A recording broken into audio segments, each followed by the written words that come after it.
Welcome back to episode 160 of the RUDIS Wrestling Podcast. On today's episode, we'll be talking to head coach of the Ohio State University, Tom Ryan, about his new book, Unchosen Suffering.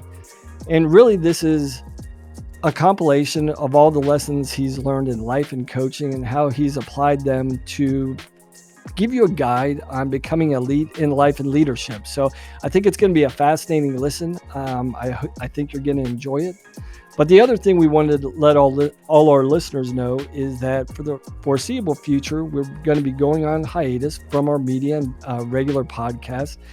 We've been listening to your feedback and comments, and we're going to be diving in and producing new content in the near future that we think you're going to enjoy. So we appreciate your support, and we'll be back soon. So when you bring together your leadership group, what's kind of the heart of the message that you're trying to hammer home? So it varies. I mean, it varies. I would say it varies from session to session, but always about connecting, right? I think the underlying theme of it is staying connected as a group, discussing things that, sometimes teams come into practice, they leave. They come into practice, they're there 10 minutes early, they're on their phones. Practice starts, they leave, they're on their phones. So for us, the biggest thing always is just about connecting people. And, people fight harder for people they're connected to. And so I think ultimately that's probably one of the fundamental things that we do. And I think, when I think of teams, you think of guys always being together and congregating in and out of practice, but how much meaningful stuff do they actually talk about? Was that kind of the drive behind that? It's like, hey, let's get together and talk about something of substance, not what's on Twitter or social media or whatever you're distracted with. Like, let's get together and talk about what truly matters. Yeah, I think deep communication is so important, right? We know this deep communication, a lack of it causes friendships to end, causes marriages to break up. It's all about communication. So we teach our guys, the first three things we teach them. One, how to listen. I mean, you think, well, they're 18. First of all, I'm still not a great listener, right? And I'm 50, so it's a work in progress, right? So listening, speaking clearly and concisely, and writing. Those are the first three things that an Ohio State wrestler learns. Because I think a lot of athletes, they just think their coaching staff or their peers are so in tune with everything that they're going on that you just automatically know and have a window into their soul. But I used to tell guys like, guys, if you don't talk to me, I don't know. Yeah. Like, so we've got to communicate, we've got to have open dialogue for us to create something meaningful or solve a problem or move forward as a group. We got to talk. We've got to be open. Yeah. And the thing I've learned about my guys is they have so much substance. But if you never talk about anything that doesn't have substance, they're just they're a grinding meathead that can run fast and fight hard when they need to. Like, it's amazing how much depth I learn about them by posing scenarios that actually make them think, and then you see them reveal who they are. So, I'm part of the meeting too. I don't run these meetings. I'm a spectator. I'm a participant in the meeting, just like the athletes are. So it's nice to be they can see me in a very much, open, honest way. So I'm one of them, right? I'm one of them, and I'm challenged with the scenarios that were thrown at us as much as they are. So it's a really big piece. It's called Built to Lead. It's a really big piece of Ohio State wrestling. Now, a couple of years ago, I stopped through the room. I think you were having a camp, and I brought some people through. And one of the coolest things, in training right now, there's people talk about active recovery all the time. Yeah. And I think the day I came through, you were doing something called spiritual recovery after practice. I think that was what was talked about. I know Bo was talking to me about it, Bo Jordan, one of your assistants, but you brought in one of the leaders on campus, and I don't know if it was part of the leadership group, but that day it was about spiritually recovering as well. Like, how important is that type of communication with your group as well? Yeah, I think we're all, I believe this, right? I believe, we're not human beings on a spiritual journey. We're spiritual beings on a human journey, right? And that side of us is just so critically important to stay connected to. And of course, it's personal. It's personal. So it isn't like, this is my spiritual journey, it's gonna be yours too. No, they're different, right? And they come at different waves and whatnot. But we want to be attentive to that, because I believe I believe that's factual. So, There's people that have access, to the facility, that if you want that, you can have that, right? If you want that to be to help center you, then it helps center you. I'm a data nut. I love data. Like this ring I'm wearing, this tracks everything that I do, from when I go to sleep, my heart rate variability, how long I sleep for. Every guy on the team gets one, right? We can track everything that they're doing to some degree, right? And they're all used, right, for knowledge to help them with the training. And they can realize, I mean, knowledge is, these days there's just so much information out there.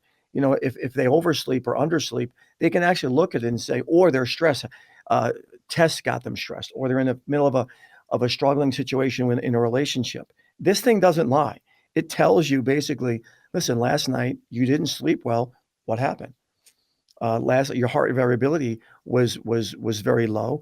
You're under duress. What's going on in your life? And it gives you a reset, point. But And I think a lot of what you're talking about is when you're totally self-reliant, you can't fully achieve the greatness that you want to, yeah, because you believe it's all inside you, and you have to release that, or redirect it, or give it up a little bit to somewhere yeah, else. And I think that's one of the toughest things as athletes and coaches. Like, we want to control everything, but yeah, it seems like the more we control, the more things go wrong, and the more we give up and the more freedom we give to others, it just seems like just naturally we grow and learn more, and as a byproduct start achieving more as well. But it's getting to that point of connectivity where you give things up to actually grow, right? yeah. Surrendering, man, is surrendering so incredibly important.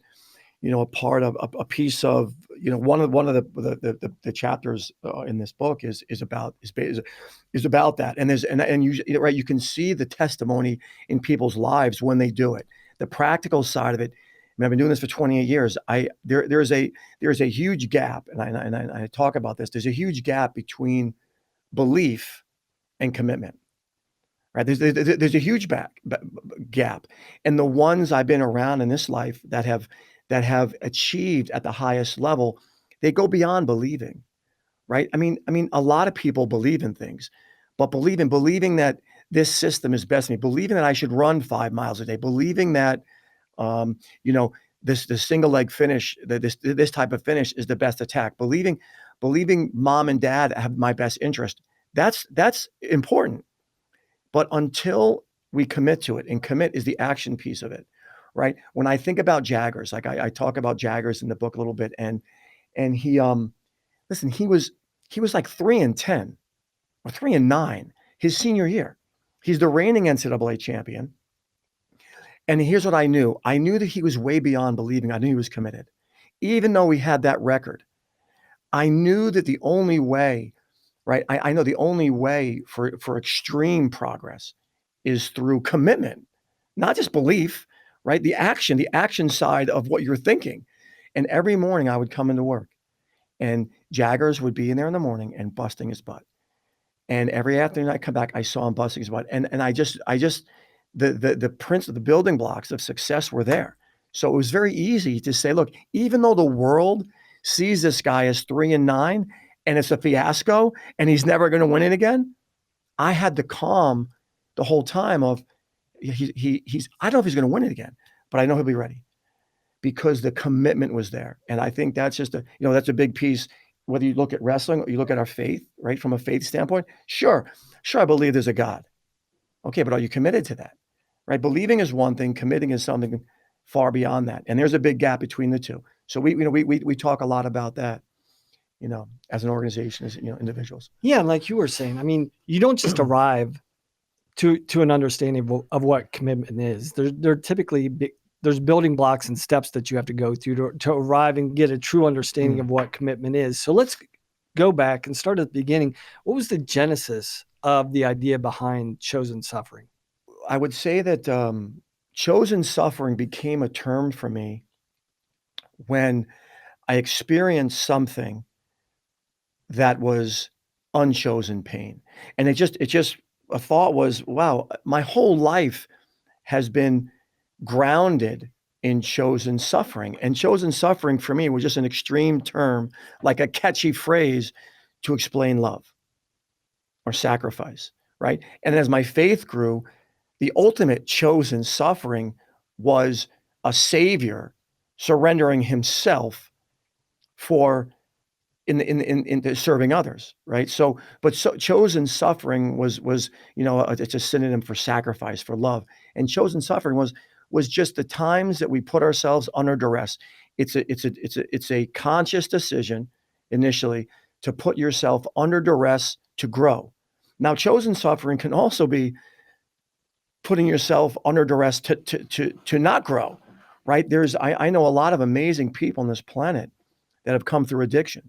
Like there was a choice. They made a choice to numb themselves with alcohol, to numb themselves with opioid addiction, to numb themselves with crystal meth, right? And they come through it. So chosen suffering, either you'll reap the beauty of it in the midst of it or at the end of it. But so chosen suffering. So the term was just something that I thought about all the workouts. I thought about all the times I put myself under duress and where it got me, right? It got me to a place, just a better place for me.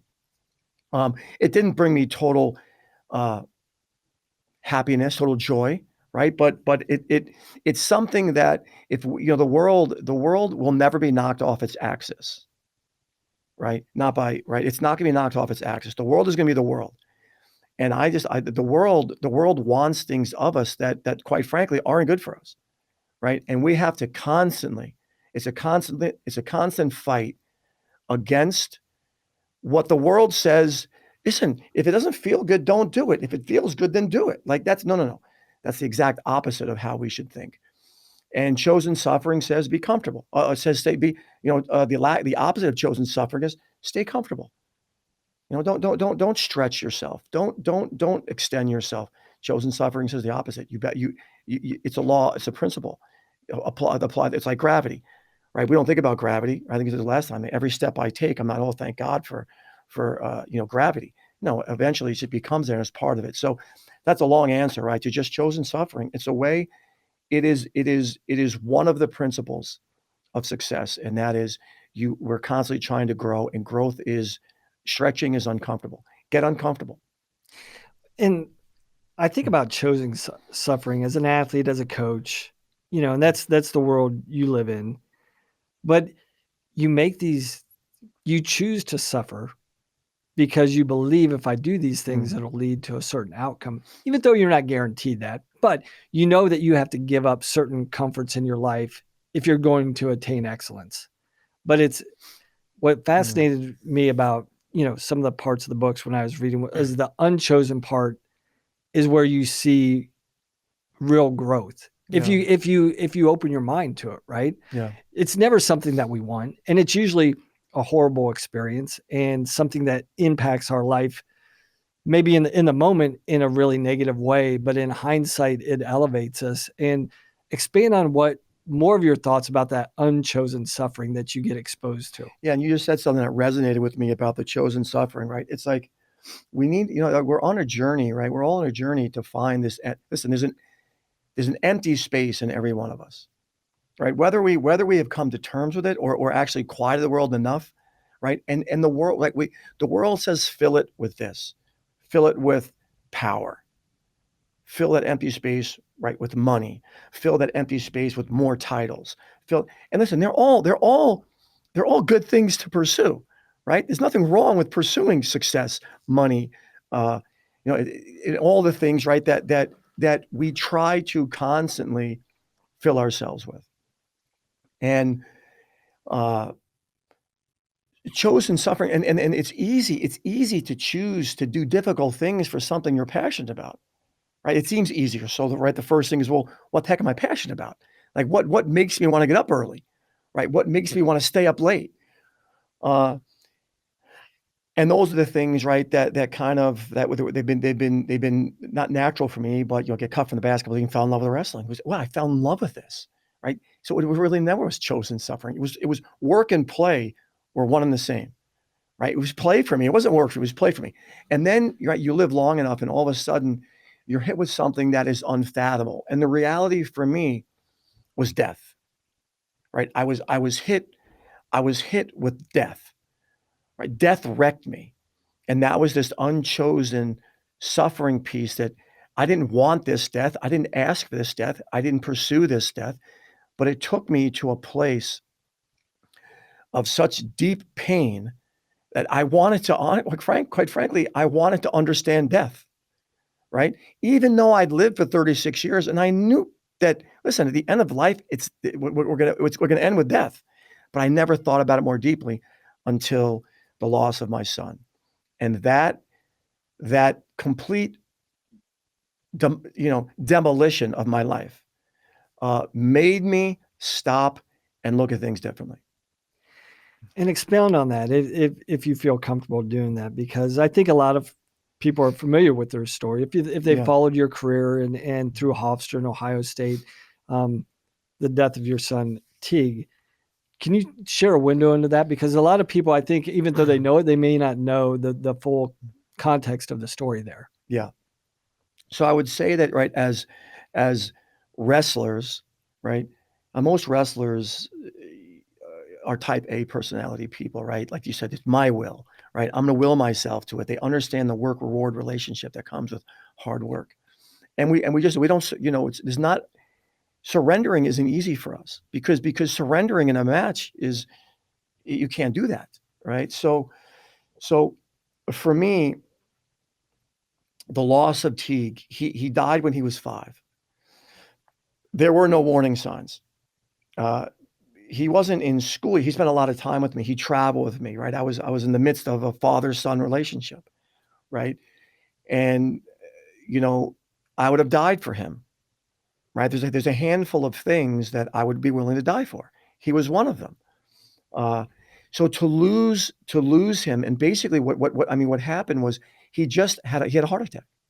Right? He died of a massive heart attack at the dinner table, at a family dinner, a peaceful time after a long day together of laughing and playing. He was my son. I was a coach at the time, and to go from the mindset that I was in minutes before we lost him to the journey the loss of him took me on. The night we lost him, if someone would have said to me, you'll laugh again, right? You'll find some meaning in life again.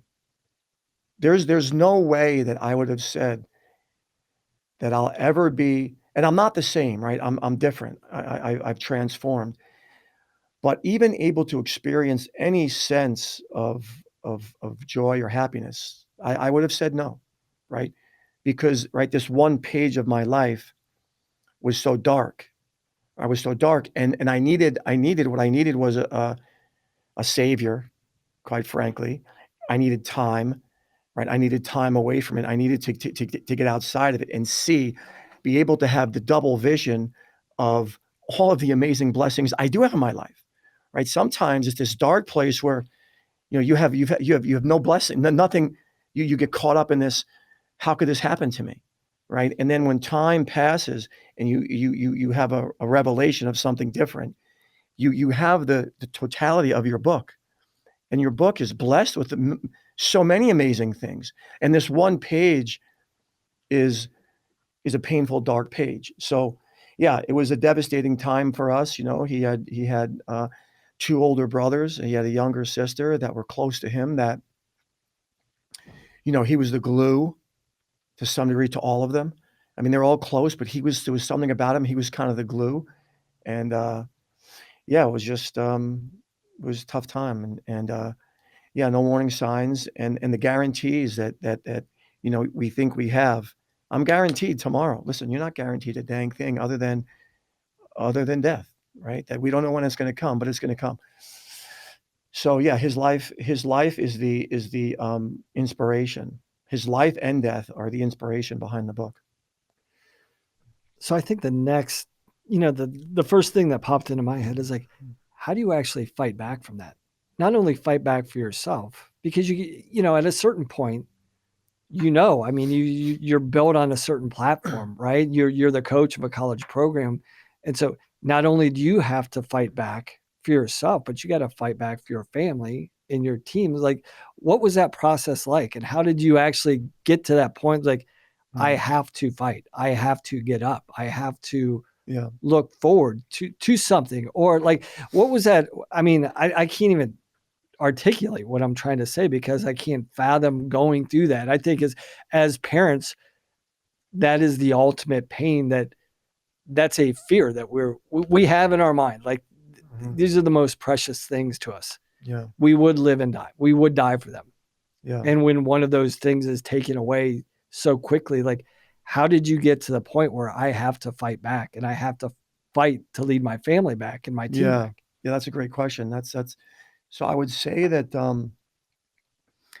I would like to say that I was perfect in the process, right? And it was like, well, I'm a wrestling coach and you're leading people, and but I wasn't, right? I went through some really tough times through this. Um, and I think the biggest thing that helped me was at some point I got to a place of chasing wisdom, right? Chasing knowledge. I think the deeper pursuit of knowledge was what helped me more than anything. I was pursuing not a cozy, warm hope, because right, I mean, the Bible says hope's not a plan, right? I was pursuing wisdom. I was pursuing truth, and for a while, I mean, shortly after, I was making decisions that just weren't good. Right. I wasn't numbing myself, but I was numbing myself, right? And we were going to. I started to. I was starting to explore life. Right. At the bottom, I was chasing wisdom. Right. I was chasing truth. And exploring life was, listen, do we come and go and that's it? Is that a reality? We come and go? Is it chance? Is life just pure chance? Or is life divine? And there's a purpose for our lives. Other than, I mean, chance gives you, there's not a purpose for it. It just happened. And you're the end result of something that just happened. Now make the most of it, right? Or was there a divine beginning?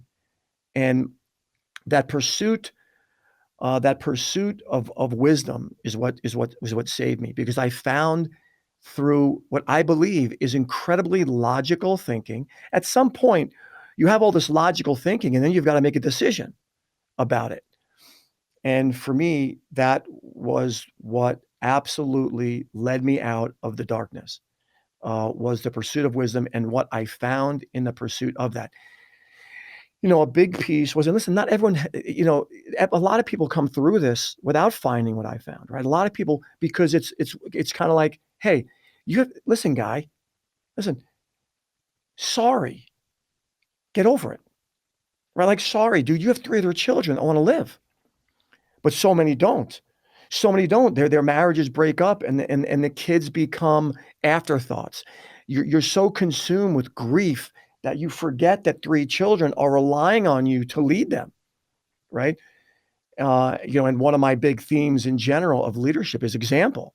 I mean, we're going to lead somebody by not being an example. You're just going to tell them what to do, and you don't do it. That's not going to work for very long. So it was my kids and my wife. The night before, minutes before he died, we had a plan for our lives, right? We had so much hope and things we were looking forward to. And then after he died, I lost some of that. I lost a piece of that. And it was making sure that they experienced that in their lives. So as you were pursuing... did I answer the question? Yeah. Really? I think it just led into the next logical thing. It's like, and we referenced it at the beginning, is like, you can pursue knowledge, you can pursue wisdom, but if you don't apply it, and it seems like the application of that pursuit of knowledge and wisdom led you to your faith, right? And that's the practical application. Like, sure, this journey of discovery for wisdom and knowledge led you to faith. And how were you able to come to grips with applying faith through that pain? Because there's that belief in a higher being, in God. Yeah. But how did you navigate through that process of, like, I understand this being that I believe in, this faith that I've led through my pursuit of knowledge and wisdom, but how did you apply that to your life? And how did that open you up to a new road or a new path? Yeah, that's interesting. I was 36 at the time, right? I'd been in coaching for 13 years at the time. And I think for me, mom took us to church all the time. And I never thought there wasn't a God, right? I never walked around like, listen, there's, I just didn't think that much about it. But I went to church every week, and like I always felt like, listen, there's something. Right? There's a God. But it would be like, right, the analogy, right, would be like, okay, I see, and I talk about this in the book as well. Like I see this chair, and listen, I believe the chair is going to support me if I sit in it. But until I sit in it, it's not affirmed that it can support my weight, right? And that was kind of my life. Like I kind of knew there was something bigger, but I was busy raising kids, paying bills, trying to build a national championship team, right? And until I was willing to say, I trust that seat will support me, I never really committed, right? I kind of believed, but I didn't study enough about it to commit to it. And this loss made me study a topic that I just had never studied, right? Um, so it would be, I don't know, yeah, I mean, a terrible analogy was just mom and dad, nothing good happens after midnight, right? Well, that makes sense, and I believe that, but until I'm out at one and something stupid happens, it's like, well, yeah, okay, now I'm going to commit. Now I'm going to commit to more to this now, because there's an understanding of the belief. I'm going to commit to it. I'm not going to be out after midnight, right? So for me, it was the studying. It was studying. It was learning. It was digging in on scripture, right? And what I found, and I'm not because I like I'm soft and I needed it. I found I found things that blew me away. Right? I found things that blew me away, and I trusted it completely. And then you start acting on it, right? Which is, to your point, right? The separation between where I was. Yeah, there was a God, but it wasn't like I was committed. Now I actually listen. How could I? If you're not spending time with him, then how committed are you? So listen. I'm a great dad, right? I'm a great dad. How many hours a week you spend with your kid? Well, I spend one. Oh, hold it. Give me that again now. What was it you said? You said you're a great dad, right? But you spend 1 hour with your kids. No, no, no. Well, then there's a conflict there.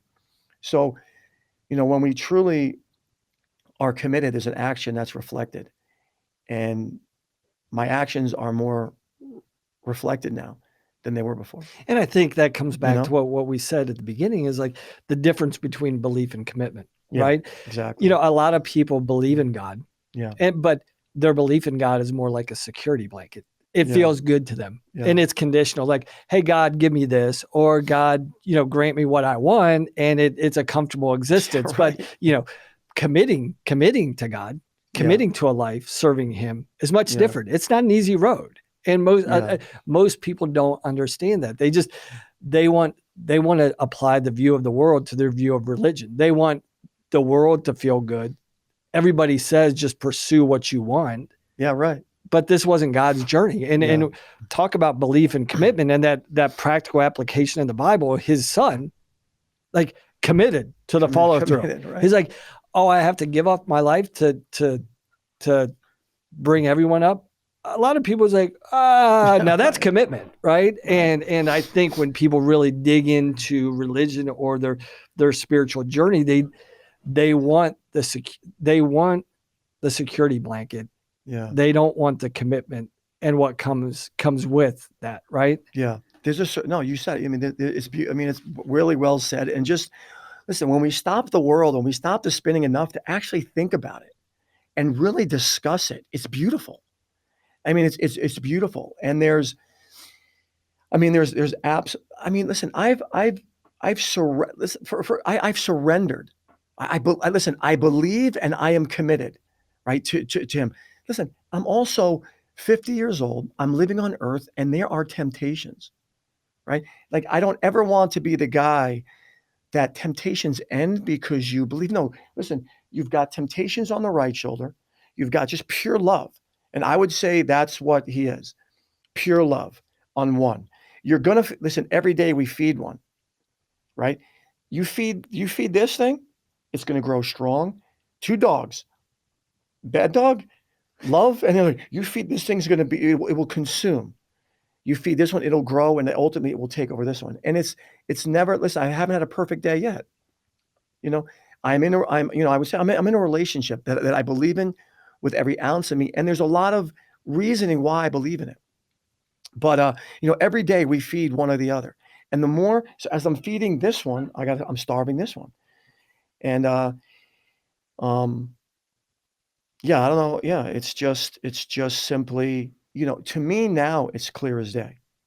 Before I went through this deep heartache, like leadership to me now is more clear than ever. And listen, it isn't like my life's better now than it was. My life, it's like, well, you've got, no. First of all, I'm not. It's I think religion or listen. I'm in a relationship. It's like I haven't given up anything that wasn't smart of me to give up anyway. Like, why would I not give that up anyway? Like you don't even need to. That's not good for your life anyway. So the beauty that's come from it has been, it's hard for me. It's hard for me. It's hard for me to lead. Right. When I talk about leadership, the book's a lot about leadership and the fundamentals of leadership. It's like Jesus had a massive mass. He had a huge mass. He just went from place to place, and he wasn't clubbing people saying, you do this and you do that. He was just him. In the midst of the chaos, he was him. And his mass is so big, his mass was so big that people moved toward him. That's leadership, right? Leadership is building yourself to a place where it's like, well, what is this guy? I admire this person. I want to move toward this person, not because they're telling me to, because they have some things that I see that I want. What is it that he has? And I think that's what it was for me. The draw in was I wanted to just build your mass. I mean, that's leadership. And I think I'm not trying to put words in your mouth, Yeah. but from this pain, I think, did you have to come to a point where it became a celebration of who Teague was? And then it helped with your leadership? Because I look back, leadership is love in the correct way. But I think a lot of people mistake what love is. Love, it's not just, I'm going to kiss you. I'm going to tell you how much I feel about you. And I'm going to embrace you every day. No, if I truly love you, I'm going to push you to do things that you're not willing to do. But I know they're necessary. But I'm doing it. If I don't do this, I may say I'm loving you, but I'm really not. Mm-hmm. And so a lot of people confuse those things. They think our love is just an emotion, and it's not. It's a lifestyle, and it's choices that you make, right? Yeah, C.S. Lewis, it's more intense and harsh than mere kindness. Yeah. Right. I mean, love is hard. Love is, love is you're not going to the senior prom this year because of the actions of because of some of your actions. You don't love me. If you don't let me go, you don't. No. You have no idea how much I love you. You have no idea how much I love you. Right. So yeah, love is stern. Right. Love is also, listen, love is stern, but in a way that I truly have your best interest at heart. It isn't about my ego. It isn't about anything about me. It's about purely loving you. That's what it's about. Right. And it's done in a way that's not in any way, I'm going to show you. I'm the boss. No, this is about your well-being, and it's truth in love. And yeah. I used to say a lot, it's like, look, I'm going to tell you what you need to hear, not what you want to hear. Yeah. What you need to hear is going to lead you to growth. If you can embrace this. And that's counter to a lot of things that we're hearing out of society, right? Just tell me what I want to hear. Right. Just give me what I want. But I'm like, no, if I truly care, if I want to lead you, I'm going to tell you, and you have to embrace what I'm telling you, because, and I think that's part of this, the leadership group that you've formed and all the things that you've set up here is like getting to the point, like, I'm going to tell you what you need to hear. Yeah. And it's the most necessary thing in life. Right. And the need for you to hear it isn't because I'm so angry at you and I just want to hurt you. Right. The need isn't because it's really, I'm saying it's a need that you need, but it's really because I got so much anger in me and what you did to me. And I just want you to feel it. I want to dump it on you. No. The need is simply out of a place of love. I calm myself down. Here's what you need to hear. And it's out of a place of love. And the end goal is for it to help you, not to shrink you, not to make you less, but to make you more. And I always thought, like, if you can get to the point where guys can pursue that, they pursue those words, not like, okay, whenever coach tells me, I understand it's necessary. There's a maturity there, but I think when complete freedom comes in, when you start seeking those things out, coach, tell me what I need to hear, right? Yeah. I want to hear those things. And then you almost want to get your athletes to the point where they pass your words and they're holding themselves ultimately accountable to everything, right? And that's where ultimate freedom, like if you're more accountable than anybody else in your life, like that's where freedom resides, right? So powerful. Yeah. Yeah. That's, I would say when the end goals of you've mentored somebody and they leave you and they are the CEO of their life. They understand all this stuff, right? They're like no one should be harder on us than us. Like we should be the most demanding force in our universe. It shouldn't be a constant people feeding us information that we need to be hard on ourselves. So I say hard is saying like hard, not down. Right? It's a fine line, right? It's like, man, I'm hard. Listen, I'm really hard on myself, but I'm never like down on myself. Listen, you shouldn't. Listen, you should have handled this way. Like you should have handled this way. You should have given more in this situation. Should have given less in that. Should have said this in that situation. You didn't say you should. But it's like hard, but not down. And there's a fine line. A very fine line, because I think a lot of times it's like people are like, I'm so hard on myself. And like in my mind, I always thought that's kind of a cop-out because you're giving yourself an out. You're like, I'm so hard on myself. I'm being negative to myself. And therefore you open the door like, hey, I was really disciplined and I was hard on myself, but no, I wasn't uplifting myself through that discipline. It's like opening the door to take away out when it presents itself, right? And I think the thing too that happens in that scenario often is like, I'm hard on myself by my own set of rules. Right. I've been That's so more to it. Right. I've been so hard on myself. Well, hold on. What rules? So I love this saying, like success leaves clues. All right. So what success clues are you basing your hard on yourself on? Right. What clues? No, there's no fact. There's no factual data. There's no historical data that you're basing your sense of how hard you've been on yourself. Let me here are some traits of elite people. Here are some things that if you're at this standard, right? If you're doing this, that's the measure of how hard you're being on yourself, not what you feel. I mean, feelings have become a really interesting topic in society these days. Everyone's feelings are hurt, and their feelings guide everything. Listen, feelings are real. We have feelings for a reason. But to base our life and every decision on feelings, I know this. I would not be the coach I'm at this place. I would be, and this is probably harsh, but I would probably, if I acted on every feeling, I would probably have a rap sheet, right? I mean, the reality is that you can't act on every feeling. Every feeling, listen, you got to assess that feeling with God gave us a brain, a mind, and they have to work in unison together.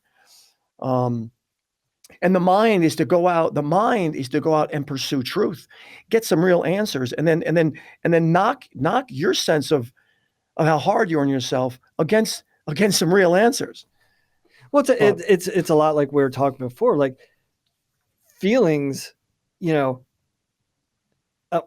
feelings are directly related to emotions, right? And if you're guided by emotions, and we talk about this with athletics all the time, if you're led by emotion into competition, you're never going to end up in it. You're never going to arrive at the place you want to be, because if emotions guide your actions, you're going to get distracted, by a bad call, the crowd, a coach saying something, whatever. So you've got to separate yourself from emotion to find that truth and let that truth. But, a lot of people like in our society are like, no, let your emotions steer you. I'm like, that's like getting in a boat without a rudder. Right. Yeah. And then you throw the sail up, and it's like literally wherever the wind is going to take you. Mm-hmm. Like that's what emotions do. It's a bad place to be. Right? And it happens. And the world tells us that. Yeah.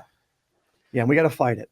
Yeah. Which is We got to fight it. So that's another part of the book is like steeling yourself for the fight. And again, we're talking to Ohio State head wrestling coach Tom Ryan about his new book, Chosen Suffering, which is going to be pre-released on May 17th. You can order the book through chosensuffering.com. Is that correct? Yeah, chosensuffering.com is the website. Yeah. And from my understanding, all the books sold in pre-release will be autographed by you, a signed copy from you. Yeah, all the pre-release books. Yeah, I'll sign the pre-release books, and they get a copy of. So when I was in college, Coach Gable, who to me at the time, right, and he still is, right. He's an icon to me. He's someone I still lean on. I talk to him occasionally. I reach out to him, and I love the guy. He did so much for me. And I with him, right, what we were talking about earlier, I went from trusting or believing in what it took to committing to it. And it wasn't that I wasn't committed to it at Syracuse, but I was around Gable. Listen, I'm surrendering myself to your system. I am all in. I am completely committed to this. And that's when amazing progress from a wrestling standpoint happened even more, right? You get to a certain plateau. How are you going to get even higher? How are you going to move to the next plateau? There's got to be stretching. So he handed out. So the bottom line is he handed out when I was a student athlete there. In 1989, I got there. He handed out a packet. It was a 12-step training packet. I kept it, and I've used it in every single. It's a general guideline. It's not highly detailed. It was an overview of being an Iowa wrestler. Here's an overview of what your year is going to look like. I love that. I don't like surprises.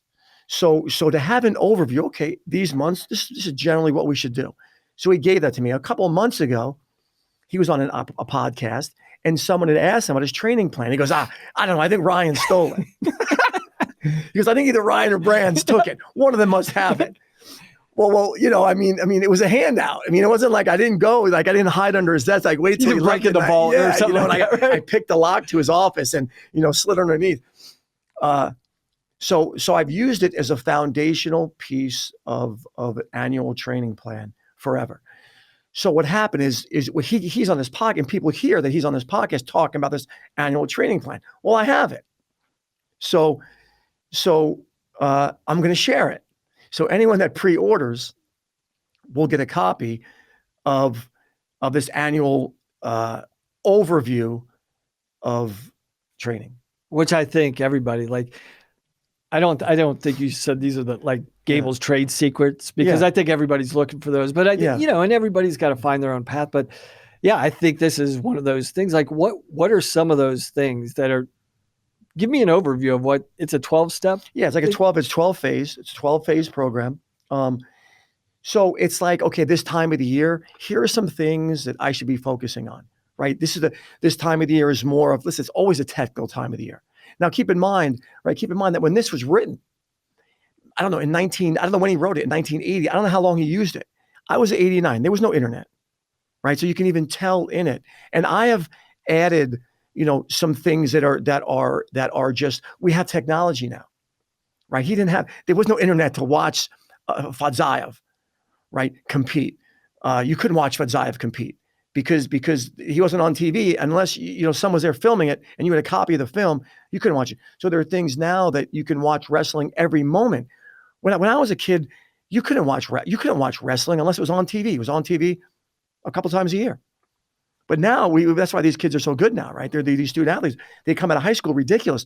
Their brain, they're connecting everything because they're watching high-level technique every day, and then they're putting it into action.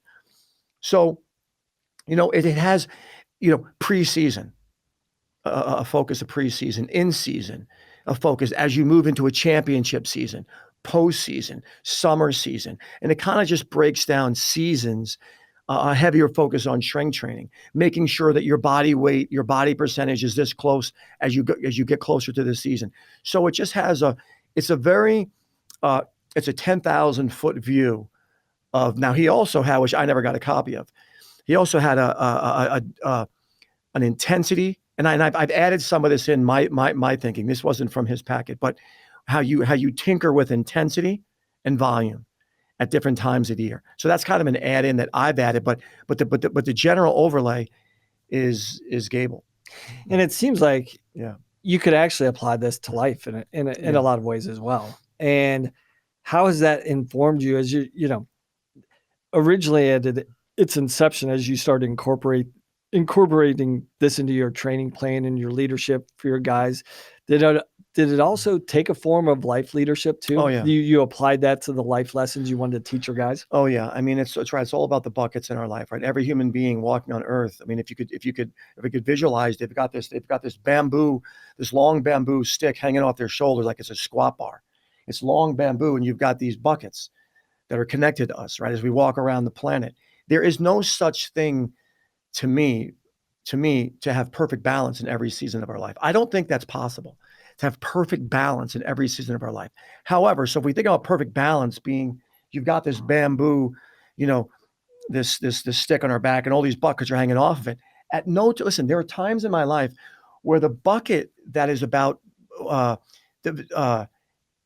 preparing for the national championships, there's more fluid in that bucket than there is the bucket that's 2 doors down. That's me spending time on the phone with my mother, right? And the bucket 7 doors down, that's about, totally, income related or social relationships or spending time with the kids, right? But never is there an extended period of time where any bucket should be dry, right? It's like, yes, I'm putting more focus right now into the team, but it isn't like, okay, so I can't do dinner, 2 times a week with my wife. I can do it once a week, right? I can't call and talk to my daughter and my kids, 5 times a week, but I can call them once a week. So it's just, and that's this training, right? That, which to your, well questioned point is, it's a balanced approach, and there are certain seasons where you sprinkle in more of this, but you never neglect your cardiovascular system. You never neglect it. But there are times when you're going to be running shorter and more intense, and there are going to be times when you're running longer. There's going to be times when you can put in more distance, technically, strength-wise. So it gives you a good sense of the balance. And, to your point again, it's balance in wrestling, a balanced training approach, and a balance in life. No buckets in our lives should ever run empty, but there are times when some are filled and some are half filled. And you said an interesting word. It's about the choices. It's not about the knowledge. It's about the choices and when to make the right choices. And talking about just applying this to athletics, like, the week of the national tournament, the choice isn't, I'm going to go out and run 10 miles. That's the wrong choice, right? Exactly. So it's like, it's teaching your athletes and teaching, whoever the business you're running, like when to make the right choices, because that's part of it. It's because I think a lot of high level thinkers, they know the choices to make, but it's a different thing of understanding when to make the right choices and when to apply those choices, right? Yeah, it's the gathering of information, and it's the application of it at the right time. Yeah, it's just a constant pursuit of knowledge and learning. Listen, one of the reasons why, I think we've done well as a program is the 3 C's, right? And one of the C's is competence, right? You got to be competent, right? I mean, I surrendered a full scholarship to move towards someone that I didn't question his competence. There was no question about his competence. I knew the guy, he was producing Olympic champions, right? So I felt comfortable with that. So yeah, it's absolutely gathering information, truthful information, and then putting a plan together, and then acting on it, right? And then assessing it, and then gathering information, right? And then putting a plan together, and then acting on it and assessing it. And it's a constant revolving system that, I've seen time and time again that it leads to fruit. And it has to be refined, and it has to change, because to your point about Jay at the beginning of the episode, he was off his junior year, coming off a national championship. A lot of people think, I'm going to apply the same thing that I did last year into the next year. I'm going to get the same results. And you quickly find out, like, no, there'll be elements that are familiar to that, but you're never going to be on the same journey. So, that's one of the other words that you talked about, is adapting, and like learning how to adapt even after success. I think that's one of the most difficult things, like adapting after success, and I think that's part of been your journey since 2015 too, is like adapting, changing to get back to that end game of what, where you arrived at in 2015, right? Yeah, for sure. The creativity, right? The constant, the growth mindset. I mean, it's the growth mindset. And listen, sometimes it can be the perfect plan, and things just don't work out, right? But it's like, and I always say, right, that I think we want to talk about this the last time, but a good plan with complete belief and commitment is better than the most genius plan with average commitment, right? Like, believe how powerful is committing to it, um, and the constant ability. Listen, this is just the way life, right? You're either getting better or worse, right? So there's never staying the same. We won it in 15. Listen, my team was better. The 2018 team was better than the 2015 team, right? They scored 35 more points than them, but they didn't win, right? So sometimes, which we talked on briefly, is we want to. I'm not caught. Listen, I am not caught in this, right? Listen, I want to win title after title. Yes, it's something that I'm pursuing on the planet, but there was a hole. There's a hole in every one of us that it will never. It will, and I tell the story when I come home after we won the Nationals. I got the trophy, and what happens. It'll never be filled with things. It'll never be able to be fully filled with things, with money, with sex, with drugs, with trophies, right? There was one way to fill it, right? This gap, this space we have in us, and it's with relationship. So, yeah. And that's really it, right? I Yeah. mean, and that's really the heart of the book, the foundation of the book. And that's really, is that the fundamental message that you wanted to send, or the outcome of it? Like, Yeah, is that yeah. the message you wanted to share? Yeah, I would say that chosen and unchosen suffering, death, pain, heartache, this is just my journey, right? It's not everyone's journey, right? But for my journey and the way that I lead, right? Why I lead the way I lead. This was my experience on my first 50 years on earth. This is, and it was this penetrating pain of death of my son that led me to a place of enlightenment. And I think ultimately, and what did I learn? Right. And what do I learn? And what are some of the leadership principles that I apply that I've learned not only through the loss of Teague, but he really refined my thinking and the way I see things, but also through the chosen sufferings, right? I mean, sacrifice means you're giving something up, right? That when sacrifice is, well, what did you're giving up? You're giving up your time. You're giving up a different something else you were doing. I mean, and ultimately, it's that combination of experiences that the book is about. Well, I think that's a great summary of everything that we were discussing today. I appreciate you coming into the studio. Again, we had Tom Ryan, 2015 national champ, head coach of the Ohio State Buckeyes, on his book, Chosen Suffering, that's going to be pre-released on May 17th. You can purchase that through chosensuffering.com. You'll get a signed autographed copy from every pre-released purchase of the book. But Tom, really appreciate you coming in today, sharing about your book. I'm really excited to read it. I kind of browsed over it, and so I teased myself. So I'm looking forward to getting beyond the teaser and digging into it. So thanks again for coming in. And I really appreciate it. Yeah, thanks, man. Good to talk to you. Always good to talk to you.